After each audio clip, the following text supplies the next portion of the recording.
வணக்க மக்களே, இது நம்ம நம்பர்ஸ். இன்னைக்கு நம்ம ரிட்டர்ன் ஆஃப் கிரேசி ரீமன் மான்ஹாவோட அடுத்த சாப்டர்ஸ் தான் பார்க்க போறோம். சோ வீடியோக்குள்ள போறதுக்கு முன்னாடி மறக்காம வீடியோக்கு லைக் கொடுத்துட்டு பாருங்க. சோ வாங்க வீடியோக்குள்ள போலாம். நம்ம போன சாப்டர்ஸ்ல என்ன பார்த்திருப்போம்னா, நம்ம ஜஹா இருக்கான்ல, அவன் இந்த சுப்ரீம் சோர்ட் அசோசியேஷனுக்கு போயிருப்பான். அங்க போயிட்டு ஒரு சின்ன பிரச்சனையை பண்ணி விட்டு அவனுங்களை வெறுப்பேத்தி விட்டு வந்தா, இவனுங்க நேரா சதர்ன் ஹெவன்லி ட்ரோப் தான் இதெல்லாம் பண்ணானுங்க அப்படின்னு சொல்லி அவனுங்க கூட பிரச்சனைக்கு போய் அவனுங்க கூட சண்டை போட்டு இவனுங்க ரெண்டு பேருக்குள்ளேயும் அடிச்சுக்கிடுவானுங்க. சோ இது ஒரு பிளானா போடலான்னு சொல்லி நல்ல மிஸ்டீரியஸா போகணும்னு சொல்லி நல்லா சூப்பராகவே மிஸ்டீரியஸா போவான். எப்படின்னா வெளிக்கதவே உடச்சிக்கிட்டு நேருக்கு நேரா போய் கதவை தட்டியெல்லாம் உள்ள போவான். சோ இந்த மாதிரி உள்ள போய் வர வழியில சுப்ரீம் சோர்ட் அசோசியேஷன் லீடர் துரத்திட்டு வராருன்னு தெரிஞ்சு அவரையும் அங்கேயே போட்டு தள்ளிட்டு திரும்பி நேரா பக்கத்துல இருக்கிற எஸ்கார்ட் ஏஜென்சிக்கு போவான். அந்த எஸ்கார்ட் ஏஜென்சிக்கு போயிட்டு அங்க இருக்கிறவங்கள்ட்ட இந்த சுப்ரீம் சோர்ட் அசோசியேஷன் லீடரோட அந்த ஸ்குவாட் இருக்குல்ல, அத இந்த சதர்ன் ஹெவன்லி ட்ரோப்போட லீடருக்கு கிஃப்டா அனுப்பிச்சு வைக்கணும்னு சொல்லி அந்த எஸ்கார்ட் ஏஜென்சி கிட்ட அந்த வேலையை கொடுத்துருவான். அவனுங்களும் சுப்ரீம் சோர்ட் அசோசியேஷனை சேர்ந்தவனுங்க தான் இருந்தாலும் அவனுங்க கிட்டே போய் உங்க லீடரே கொண்டவன் நான் தான், இதை பண்ணலன்னா உங்களையும் கொன்றுவேன்னு சொல்லி மிரட்டி அதை அனுப்பிச்சு வச்சிருவான். சோ இப்ப அவனுங்க கெஸ்ட் ரூம்லயே போய் தங்கிக்கிடுவான். அதையும் வேற மிரட்டி தான் கேட்டிருப்பாப்புல. இதோட தான் நம்ம போன சாப்டர்ஸை விட்டுட்டு போனோம். இப்ப இதுல இருந்து கண்டினியூ பண்ணுவோம். இந்த ஒரு சாப்டர் ஆரம்பிச்சதும் நம்ம ஹீரோ நல்லா தூங்கிக்கிட்டு இருப்பான். டக்குன்னு அவனுக்கு ஒரு அற்புதமான ஸ்மெல் வரும். உடனே எந்திரிச்சு தடதடான்னு போய் கதை உடச்சுக்கிட்டு உள்ள போய் சமைக்கிறானுங்களான்னு தெரிஞ்சுக்கிட்டு உடனே சாப்பிடுற இடத்துல உட்காந்து எனக்கும் சாப்பாடு வேணும் அப்படின்னு கேட்பான். இவனுங்களும் வேற வழியே இல்லாம சாப்பாடு எல்லாத்தையும் எடுத்துட்டு வருவானுங்க. இப்போ உடனே அந்த எஸ்கார்ட் சொல்லுவாரு, நீங்க கொடுத்த ஐட்டமை நாங்க நேத்தே டெலிவரி பண்ணிட்டோம், அது கிளம்பிடுச்சு, கண்டிப்பா இன்னும் சீக்கிரமாவே அங்க போயிடும் அப்படின்னு. இருந்தாலும் சுப்ரீம் சோர்ட் அசோசியேஷன் சீக்கிரமாவே சதர்ன் ஹெவன்லி ட்ரோப்போட சண்டை போட ஆரம்பிச்சிருவாங்கல்ல. இப்ப சதர்ன் ஹெவன்லி ட்ரோப் ஜெயிச்சுச்சுன்னா எங்களுக்கு தானே பிரச்சனை அப்படின்னு சொல்லி அவர் கேட்பாரு.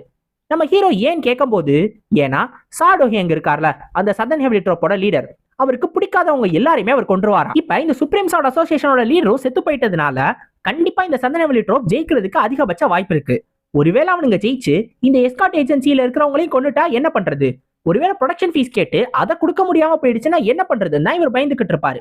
இப்ப இது எல்லாத்தையும் கேட்டுட்டு சிரிக்கிற நம்ம ஈஸகா என்ன சொல்லுவானா, ஏன் எஸ்கார்ட், நல்லா ஒரு விஷயத்தை யோசிச்சு பாருங்க.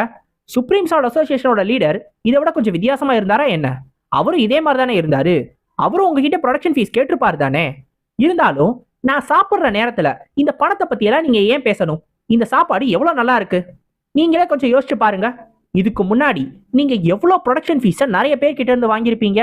அந்த காசெல்லாம் வச்சுதானே நீங்க இவ்வளவு பெரிய குரூப்பா வளர்ந்துருக்கீங்க. பணம்லாம் இருந்து நல்லா வாழ்ந்தப்பெல்லாம் உங்களுக்கு தெரியல. ஆனா திடீர்னு ஒரு பிரச்சனை வரும்போது மட்டும் நீங்க எல்லாரும் டக்கு நல்லவளா மாறிட்டீங்க, உங்க எல்லாருக்கும் பணம் போயிடுமோ அப்படின்னு சொல்லி கவலையா இருக்கா? என்கிட்டயே நடிக்கிறீங்களா? என்னோட சபார்டினேட்ஸ் எல்லாருமே உங்க எல்லாரையும் பத்தி விசாரிச்சுக்கிட்டு இருக்காங்க. சுப்ரீம் சோர்ட் அசோசியேஷன்ல இருக்கிற எல்லா மெர்ச்சன்ட் குரூப் பத்தியும் விசாரிக்கிறாங்க. எவனாவது ஒருத்தன் இந்த மக்களை ஏமாத்தி சம்பாதிக்கிறான், காசை சேர்த்து வச்சிருக்கான்னு மட்டும் எனக்கு தெரிஞ்சிச்சு, கண்டிப்பா சும்மா விட மாட்டேன். அவனை தேடி வந்து நானே கொல்லுவேன். அதுவும் இல்லாம நீங்க சாடோஹியங்க பத்தி எல்லாம் கவலைப்படவே தேவையில்ல, என்ன பத்தி கவலைப்படுங்க. நான் உங்களை திரும்பி பார்க்க வந்துடக்கூடாதுன்னு நினைங்க. ஒருவேளை சுப்ரீம் சோர்ட் அசோசியேஷன் ஜெயிச்சாலும் மிச்சவனுங்க எல்லாரையும் நான் பாத்துக்கிருவேன். சதர்ன் ஹெவன்லி ட்ரோப் ஜெயிச்சுச்சுன்னா அந்த சாடோஹியங்க நானே கொன்றுவேன். அதனால யாருமே உங்ககிட்ட வந்து ப்ரொடக்ஷன் ஃபீஸை கேட்க போறது இல்ல. ஒருவேளை இவனுங்க எல்லாரையும் கொண்டுட்டு நான் மிச்சம் இருந்தாலும் நானும் உங்கள்கிட்ட இருந்து காசு கேட்க மாட்டேன். எனக்கு காசெல்லாம் தேவையில்ல. ஆனா நீங்க சாதாரண மக்கள் யாரையும் ஏமாத்தக்கூடாது. அந்த மாதிரி ஏமாத்தி நீங்க பணத்தை சேர்க்கறதா எனக்கு தெரிய வந்துச்சுன்னா உங்களை நான் சும்மா விட மாட்டேன். நீங்க சுப்ரீம் சோர்ட் அசோசியேஷன் லீடரை பாக்குறதுக்கு உங்களை நானே அனுப்பிச்சு வச்சிருவேன். சரி, அதெல்லாம் இருக்கட்டும். இங்க சாப்பாடு செஞ்சது யாரு? உண்மையிலே நல்லா சமைக்கிறாரு அப்படின்னு டக்குன்னு டாபிக்க மாத்துவான். இவன் என்ன பேசுறான் என்ன பண்றான் அப்படின்றதை இவங்களால புரிஞ்சுக்கவே முடியாது. இப்போ உடனே பக்கத்துல இருக்கிற ஆளு கேட்பாரு, நீங்க எங்க இருந்து வரீங்க? உங்களை பார்த்தா முரிமாலியன்ஸ்ல சேர்ந்தவர் மாதிரி தெரியலையே அப்படின்னு. இதை கேட்ட உடனே நம்ம ஜஹா டென்ஷன் ஆகி, அப்ப நீ என்ன சொல்ல வர? நான் முரிமாலியன்ஸுக்கு தகுதியானவன் கிடையாதுன்னு சொல்ல வரியா? என்ன திமிரு உனக்கு அப்படின்னு கேட்பானா. இதை கேட்டதும் அவனும் பயந்து போய், சாரி சார், அப்ப நீங்க உண்மையிலே முரிமாலியன்ஸை சேர்ந்தவரான்னு கேட்பானா. இல்ல, நான் முரிமாலியன்ஸை சேர்ந்தவன் கிடையாது, அந்த மாதிரி கேவலமான இடத்துல இருந்தாலும் நான் வரமாட்டேன்னு சொல்லிடுவான். இது கேட்டோன்னே அவன் ஒரு ரியாக்ஷன் கொடுப்பான். இல்ல இல்ல, இப்ப நான் என்ன கேட்டேன் அதைத்தானே நானும் கேட்டேன், அது இல்லைன்னு ஆரம்பத்திலே பதில் சொல்ல வேண்டியதானேன்னு யோசிப்பான். இப்ப நம்ம சகா என்ன சொல்லுவானா, நான் வா அப்படின்னு ஒரு இடத்துல இருந்து வரேன் அப்படின்னு சொல்லுவான். ஓ, அந்த இடமா? அந்த இடத்துல தானே கிரேட் ரக்ஷாசா இருக்காரு அப்படின்னு சொல்லும் போது, ஆமா கிரேட் ரக்ஷாசாவும் அங்கேதான் இருக்காரு, அவரோட 12 ஹெவன்லி ஜெனரல்ஸும் அங்கேதான் இருக்காங்க, எல்லாருமே அவங்க ரொம்ப ஃபேமஸான ஆளுங்க அப்படின்னு சொல்லுவாங்க. ஓ, அப்ப நீங்க அவங்கள சேர்ந்தவங்களான்னு கேட்கும் போது, இல்ல, கிரேட் ரக்ஷாசாவை கொன்னதுதான் நானு, அவனோட சபார்டினேட்ஸை கொன்னதும் நான் தான். இருந்தாலும் சாப்பிடுற நேரத்துல எதுக்கு இந்த மாதிரிலாம் பேசிக்கிட்டு இருக்கீங்க? இது சாப்பிடுற அந்த மூடையே கெடுக்குது. நான் முதல்ல சாப்பிட விடுங்கன்னு சொல்லி நல்லா சாப்பிட்டுட்டு சாப்பாட்டுக்கு ஓகே. இப்ப நீங்க ஸ்வாட் டெலிவரி பண்ணீங்கல்ல, அதுக்கு எவ்வளவு காசு? நான் ஒரு ஜாப் கொடுத்தேன்ல, அதுக்கான காசு சொல்லுங்க அப்படின்பா. இதை கேட்டதும் அந்த எஸ்கார்ட்டும் சொல்லுவாரு, சாரி சார், உங்ககிட்ட இருந்து என்னால எப்படி காசு கேட்க முடியும், நீங்க சிச்சுவேஷன் பத்தி சொன்னதே எங்களுக்கு போதும் அப்படின்னு சொன்ன உடனே, ஏய் உயிரெல்லாம் இருக்கட்டும், முதல்ல காசு முக்கியம், நான் ஒரு வேலை கொடுத்துருக்கேன்னா அதுக்கான காசை நீ வாங்கிதான் ஆகணும், உன்னோட வேலையை நீ சரியா பாரு அப்படின்னு சொல்லுவான். உடனே அவரும் சரி சார் அப்படின்னா 2 சில்வர் யாங் கொடுங்க அப்படின்னு கேட்பான். எனது 2 சில்வர் யாங்கா, எதுக்குடா இவ்வளவு எக்ஸ்பென்சிவா இருக்கு, என்ன பார்த்தா என்ன முட்டாள் மாதிரி தெரியுதான்னு கேட்பான். அப்படியா சார், சரி சார் 1 சில்வர் யாங் கொடுங்க அதுவே போதும்னு சொல்லுவான். நம்ம ஹீரோ உடனே 2 சில்வர் யாங்கே கொடுப்பான். இப்ப இப்ப இதானே அவனும் கேட்டான், ஆனால் நம்ம ஹீரோ அப்படிதான் கொடுப்பா போல, ஏன்னா அது நம்ம சகா. இப்ப உடனே அதையும் அவன் வாங்கி வச்சுக்கிடுவான், பதிலுக்கு வேற எதுவும் பேச மாட்டான். இப்ப நம்ம ஹீரோவும் சுத்தி இருக்கிற எல்லா மெர்ச்சன்ட்ஸ்க்கும் ஒரு மெசேஜை கொடுக்க சொல்லுவான். அது என்ன அப்படின்னா, ஒருவேளை சுப்ரீம் சார்ட் அசோசியேஷன் இல்லாம போயிடுச்சு அப்படின்னா, அதாவது இவனுங்களை மேனேஜ் பண்ற குரூப்பே அவனுங்க தானே, அவனுங்க இல்லாம போயிட்டானுங்க அப்படின்னா இவனுங்க நார்மலா மெர்ச்சன்ட்ஸா எப்படி வாழணுமோ அப்படி வாழணுமா, இவனுங்க தப்பா எந்த பிசினஸும் பண்ணக்கூடாது, சாதாரண மக்களுக்கு பாதிப்பை ஏற்படுத்துற மாதிரி எதுவுமே பண்ணிடக்கூடாது, அப்படி பண்ணா அவனுங்களை தேடி கொள்றதுக்காக நம்ம சகாவே வருவானா. இப்ப அவனும் சரி சார் இந்த மெசேஜை நான் கொடுத்துடுறேன், ஆனா இந்த மெசேஜை யார் சொன்னதுன்னு கேட்டா நான் யார் பேரை சார் சொல்லட்டும் அப்படின்னு கேட்பான். உடனே நம்ம சகா சொல்லுவான், சுப்ரீம் சார்ட் அசோசியேஷன் லீடரை கொன்னவன், இங்கேயே இருந்து நைட்டு ஃபுல்லா தங்கி காலையில இவங்க கிட்ட சாப்பாடை சாப்பிட்ட பிளாக் க்ளோத்டு மார்ஷியல் ஆர்டிஸ்ட் அப்படின்னு சொல்லுங்க அப்படின்னு சொல்லுவான். இதை சொன்னா எப்படி அவனுங்க பயப்படுவானுங்க, இருந்தாலும் நம்ம சகா சொல்லுவான். இப்போ உடனே அந்த மெசேஜ்ல இன்னொன்னு ஆட் பண்ண சொல்லுவான். அது என்ன அப்படின்னா, ஷிஃப்ட் வில்வின்ஸ்னு ஒருத்தவனுங்க இருக்கானுங்களே அந்த அசாசினேஷன் குரூப், அந்த குரூப்போட யாருக்காவது சம்பந்தம் இருக்குன்னு தெரிஞ்சுச்சா அவனுங்களே தேடி கொள்ளுவானா, ஒருவேளை அவனுங்க ஷிஃப்ட் வில்வின்ஸ் பத்தின இன்ஃபர்மேஷனை முன்னாடியே கொடுத்துட்டா அவனுங்களை ஒன்றும் பண்ண மாட்டானா, மன்னிச்சு விட்டுருவானா, இந்த இன்ஃபர்மேஷனை மறக்காம சொல்லிருங்கன்னு சொல்லுவான். இப்ப முதல்ல இந்த மெர்ச்சன்ட் குரூப் கிட்ட கேட்பான், அதாவது இந்த எஸ்கார்ட் ஏஜென்சி கிட்ட நீங்க ஷிஃப்ட் வில்வின்ஸோட சம்பந்தப்பட்டிருக்கீங்களா இல்லையான்னு கேட்பான். உடனே அவரு இல்லைன்றுவாரா, இல்ல நீங்க இன்னும் தெளிவா சொல்லுங்க, உண்மையிலே உங்களுக்கு சம்பந்தம் இருக்கா இல்லையான்னு கேட்கும் போது, இல்ல சார் எங்களுக்கு அதை பத்தி தெரியாது சார், ஆனா பக்கத்துல ஒரு பிளாக் ஃபேக்ஷன் குரூப் இருக்கானுங்க, அவங்களோட பேரு லூனாட் கிளவுட் பிரதர்ஸ், அவனுங்க தான் இந்த மாதிரி அசாசின்ஸ் எல்லாம் ஹையர் பண்றாங்க நான் கேள்விப்பட்டிருக்கேன், நீங்க வேணா அவனுங்களை பார்க்க போங்க, அவனுங்க ஜென்பிங் லேக்குக்கு பக்கத்துல தான் இருக்காங்க அப்படின்னு சொல்லுவாரு. இப்ப இத சொன்னதும் நம்ம ஹீரோவும் நேரா அந்த இடத்துக்கு கிளம்பணும்னு முடிவு பண்ணிடுவான். ஆனா அவன் போட்டுக்க ட்ரெஸ் ரொம்ப பிளாக்கா இருக்கான், அதனால இவங்க எஸ்கார்ட் ஏஜென்சில என்ன ட்ரெஸ் போடுவாங்களோ அந்த ட்ரெஸ்ஸை எனக்கு ஒண்ணு கொடுங்கன்னு சொல்லி அதை வாங்கிட்டு இப்ப தெருக்குள்ள நடந்து போக ஆரம்பிச்சிருவான்.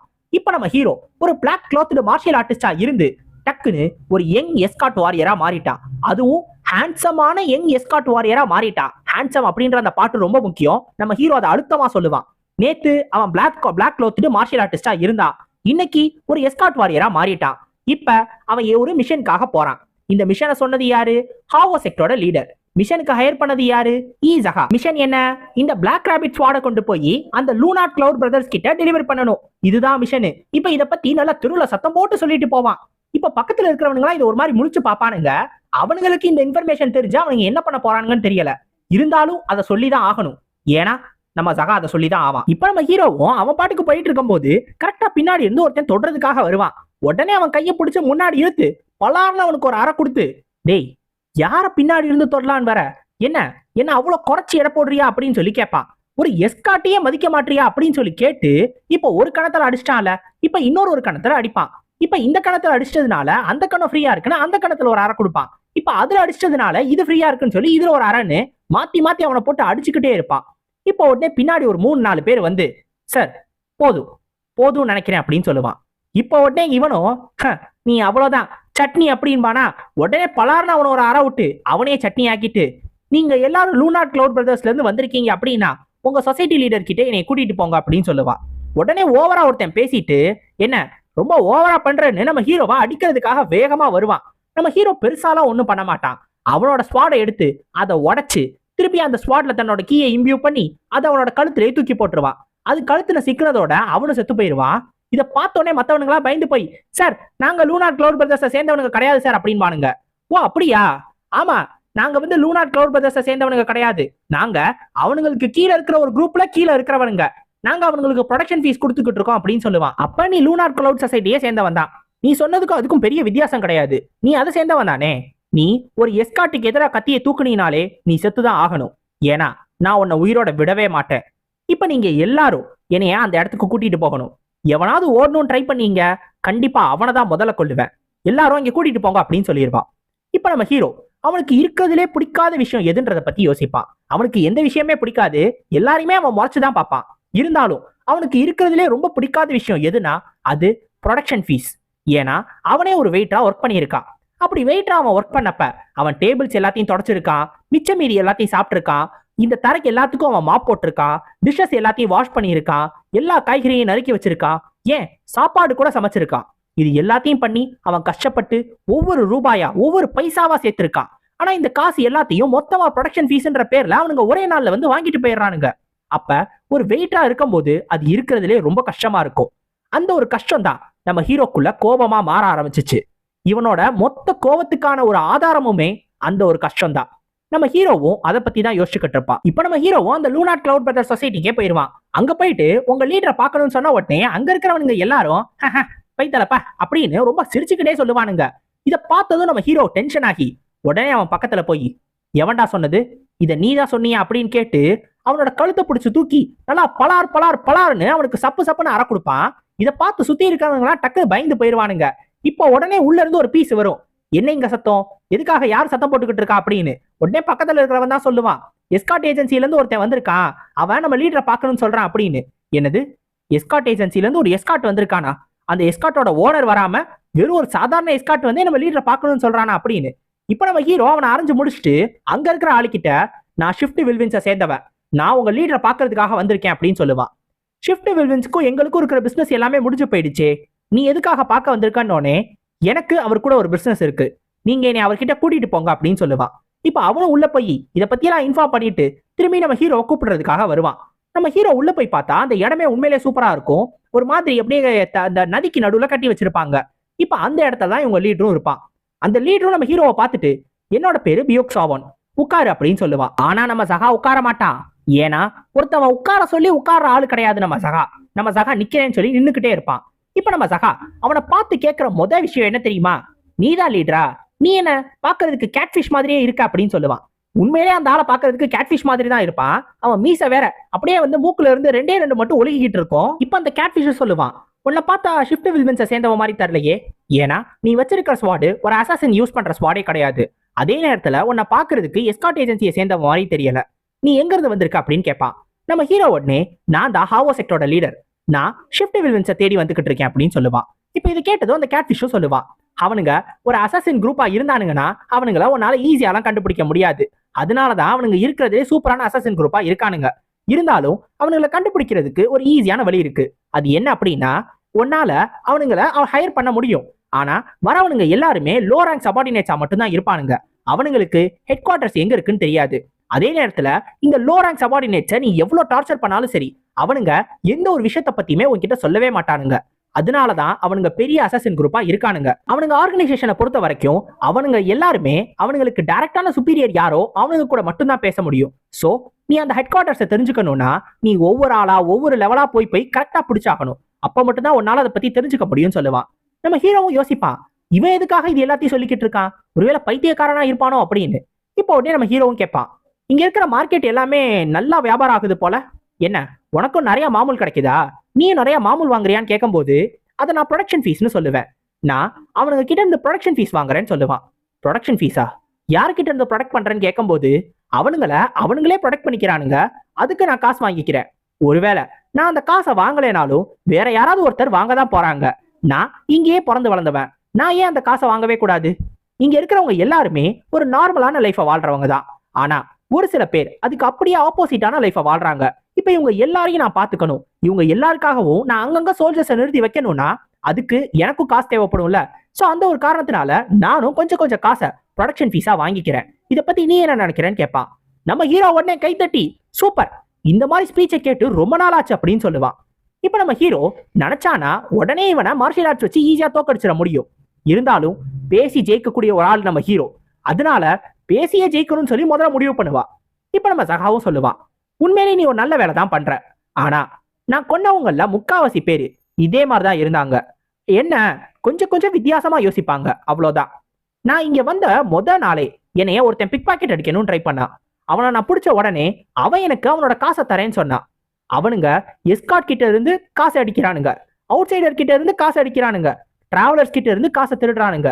இது எல்லாத்தையும் திருடுறது எதுக்காக? உனக்கு ப்ரொடக்ஷன் ஃபீஸை கொடுக்கணுன்றதுக்காக. அவனுங்க இருக்கிறதுலே கேவலமான மட்டியான ஒரு சாப்பாடை சாப்பிடுறானுங்க, அது எதுக்காக? உனக்கு ப்ரொடக்ஷன் ஃபீஸை கொடுக்கணுன்றதுக்காக. அவனுங்க இருக்கிறதுலே குடிக்கிற டீ எல்லாமே அப்படியே சுடுதண்ணி மாதிரி இருக்கும். அது எதுக்காக? உனக்கு ப்ரொடக்ஷன் ஃபீஸ் கொடுக்கணுன்றதுக்காக. இது எல்லாமே உனக்கு நேச்சுரலான ஒரு விஷயம் மாதிரி தோணலாம். ஆனா அப்படி கிடையாது. நீ என்னடானா இங்க உட்காந்து அக்கடான ஃபிஷிங் புடிச்சுக்கிட்டு அப்படியே இருக்கிறதுலயே எல்லாத்தையும் தெரிஞ்சுக்கிட்ட ஒரு ஆல்பர்ட் ஐன்ஸ்டீன் மாதிரி பேசுற. ஓ சாரி, ஆல்பர்ட் ஐன்ஸ்டீன் இல்ல, அலெக்சாண்டர் நியூட்டன். ஓ அப்படி ஒரு ஆள் கிடையாதோ? சரி, ஏதோ ஒரு ஆளு அந்த மாதிரி நீ பேசிக்கிட்டு இருக்க. இதை கேட்டதும் அந்த கேட்ஃபிஷும் நீ யார் அப்படி கொண்டுட்ட, நீ இவ்வளவு கான்பிடண்டா இருக்க அப்படின்னு கேட்பான். கேட்ட உடனே அவனோட ஆட்கள் எல்லாரும் சுத்து போட்டுருவாங்க. இப்போ உடனே நம்ம சகாவும் இது எல்லாத்தையும் பார்த்துட்டு, நான் ஒன்னும் இங்க உன்ட்ட ரெக்வஸ்ட் கொடுக்கறதுக்காகலாம் வரல. நீ இப்போ உடனே உன்னோட சொசைட்டியை கலைச்சிட்டு எல்லாரும் தனித்தனியா போறீங்க அப்படின்னு சொல்லுவான். இப்ப இதை சொன்னதும் அந்த கேட்ஃபிஷ்க்கு கோவம் வந்து, யாரா நீ, எங்க இருந்துடா வந்திருக்க, உனக்கு என்னடா வேணும் அப்படின்னு சொல்லி உடனே நம்ம ஹீரோ அட்டாக் பண்றதுக்காக வருவான். நம்ம ஹீரோ அவனோட கையை பிடிச்சிட்டு, இவன் யாரா அவன், சாசங் தேவை விட வேஸ்டா இருக்கான் அப்படின்னு சொல்லி அவன் கையை உடைச்சு அவனை மொத்தமா தள்ளி தன்னோட ஸ்வாடை எடுத்து அவனை அப்படியே பாதியா வெட்டி தண்ணிக்குள்ள தள்ளி விட்டுருவான். இப்ப இவன் தண்ணிக்குள்ள விழுந்த உடனே பின்னாடி இருக்கிறவங்களை பார்த்து, என்ன சாகணும்னு ஆசையா இருந்துச்சுன்னா எவன் வேணாலும் சண்டைக்கு வாங்கடா அப்படின்னு கூப்பிடுவான். உடனே அவங்களும் சண்டை போடுறதுக்கு ரெடி ஆயிடுவானுங்க. டக்குன்னு போய் சேர்ல உட்காந்து, கைஸ் உங்க எல்லாருக்கும் ஓடுறதுக்கு நான் ஒரு வாய்ப்பு தரேன், நான் சான்ஸ் கொடுக்கும் போதே ஓடிருங்கன்னு சொல்லுவான்.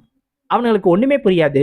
என்ன சண்டைக்கு வான்னு கூப்பிட்டா அடுத்து நீயே சான்ஸ் தரேன்றான், ஒண்ணுமே புரியலேன்னு ஜகா மறுபடியும் பேசுவான். அது என்ன அப்படின்னா, சரி சரி நம்ம இதை பண்ணுவோம், நம்ம பேக் சாவுன் இப்ப உள்ள விழுந்தாருல, அவரு இந்த மீன் எல்லாத்துக்கும் இறையா மாறிக்கிட்டு இருப்பாரு, அவர் உயிரோடு இருக்கிறதாவே நம்ம நினைச்சுக்கிடுவோம். அதனால நீங்க உங்களுக்கு தெரிஞ்ச ஷிஃப்ட் வில்வின்ஸை சேர்ந்த ஏதாவது ஒரு மெம்பரை கூட்டிட்டு வாங்க, அவனுங்களை ஹையர் பண்றேன்னு சொல்லி கூட்டிட்டு வாங்க, ஓகேவா அப்படின்னு சொல்லுவான். இதை கேட்டோடனே அவனுங்க என்ன பேசுறதுனே புரியாம அமைதியாவே இருப்பானுங்க. உடனே நம்ம சகா டென்ஷன் ஆகி, என்னடா என்னடா பதிலே சொல்லாம இருக்கீங்க, நான் என்ன காத்துக்கிட்டே பேசிக்கிட்டு இருக்கேன். கைஸ் புரிஞ்சுக்கோங்க, ஒருவேளை உங்களுக்கு அவன் சாவ நினைச்சு கவலையா இருந்துச்சுன்னா நீங்க தாராளமா உங்களோட ரிவெஞ்ச் எடுக்கலாம். ஆனா அப்படி கவலை இல்லைன்னா நான் உங்க எல்லாருக்கும் ஒரு 2 டாஸ்க் கொடுக்குறேன். முதல்ல நீங்க ஷிஃப்ட் வில்வின்ஸை கான்டாக்ட் பண்ணி யாரையாவது இங்க கூட்டிட்டு வாங்க. ரெண்டாவது, சதர்ன் ஹெவன்லி ட்ரோப்போட மெம்பர் யாரையாவது நீங்க பாத்தீங்கன்னா உடனே வந்து எங்க கிட்ட இன்ஃபார்ம் பண்ணுங்க அப்படின்னு சொல்லுவான்.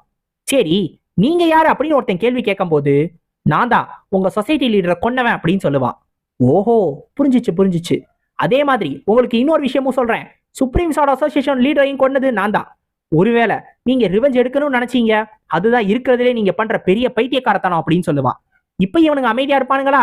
நான் என்ன காத்துக்கிட்டே பேசிக்கிட்டு இருக்கேன்னு கேட்ட உடனே இப்போ ஒருத்தன் குறுக்க வந்து சொல்லுவான், சரி சார், நாங்க கண்டிப்பா உங்களுக்கு இதை பத்தி எல்லாம் தெரிஞ்சுக்கிட்டு வந்து சொல்றோம். அப்போ உடனே நம்ம ஹீரோவும் கேட்பான், ஆமா நீ யார் அப்படின்னு.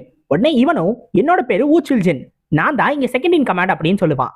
ஓ அப்படியா, அப்ப நீ கவனமா கேட்டுக்கோ, நான் இந்த இடத்துல இருந்து போன உடனே நீ தான் டாப் டாக். ஒருவேளை உனக்கு சாக கூடாதுன்னு தோணுச்சுன்னா நீ சாகிற வரைக்கும் எனக்கு கோஆபரேட் பண்ணி தான் ஆகணும், புரிஞ்சுச்சா அப்படின்னு கேட்பான். இப்போ உடனே நம்ம ஹீரோவும் டக்குன்னு பக்கத்துல இருக்கிற அந்த தண்ணியை திரும்பி பார்ப்பான். அப்படியே அந்த தண்ணியில நிலவொளி பட ஆரம்பிச்சிடும். அதை பார்த்த உடனே நம்ம ஹீரோவுக்கு தனிமை சூழ ஆரம்பிச்சிடும். நம்ம ஹீரோவும் ரொம்ப தனிமையில இருப்பான். இப்ப அந்த கேட்ஃபிஷ் விட்டுட்டு போனாலும் ஒரு தூண்டில், அந்த தூண்டில இருந்து அப்படியே வெளில இழுப்பான். வெளில இழுத்தா வெளில வரது ஒரு கேட்ஃபிஷ் தான். அதை பார்த்து பயந்து போற நம்ம ஹீரோ டக்குன்னு அந்த கேட்ஃபிஷை உள்ளே தள்ளி விட்டுருவான். சை, டக்குன்னு ஒரு செகண்ட் பீதி ஆயிடுச்சுடா, எங்க செத்து போனா அந்த பியூக் சாவும் தான் திரும்பி வந்துட்டானோ அப்படின்னு சொல்லி எனக்கே ஒரு மாதிரி ஜர்க் ஆயிடுச்சு அப்படின்னு யோசிப்பான். இப்போ நம்ம ஹீரோவுக்கு டக்குன்னு அவங்க மாஸ்டரோட ஞாபகம் வரும், அதாவது கிரேசி மாங்கோட ஞாபகம்.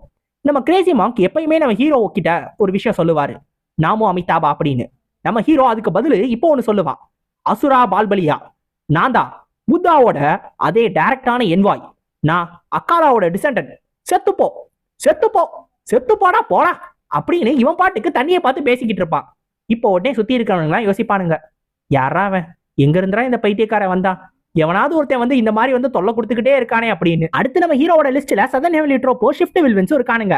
அடுத்து அவனுங்களே என்ன பண்ண காத்திருக்கான்றத நம்ம அடுத்து வர சாப்டர்ஸ்ல பார்ப்போம். சோ அடுத்த சாப்டர்ஸ்ல உங்களை சந்திக்கிற வரைக்கும் சைனோரா கைஸ், அரிகத்தோ கோசாய்மஸ்.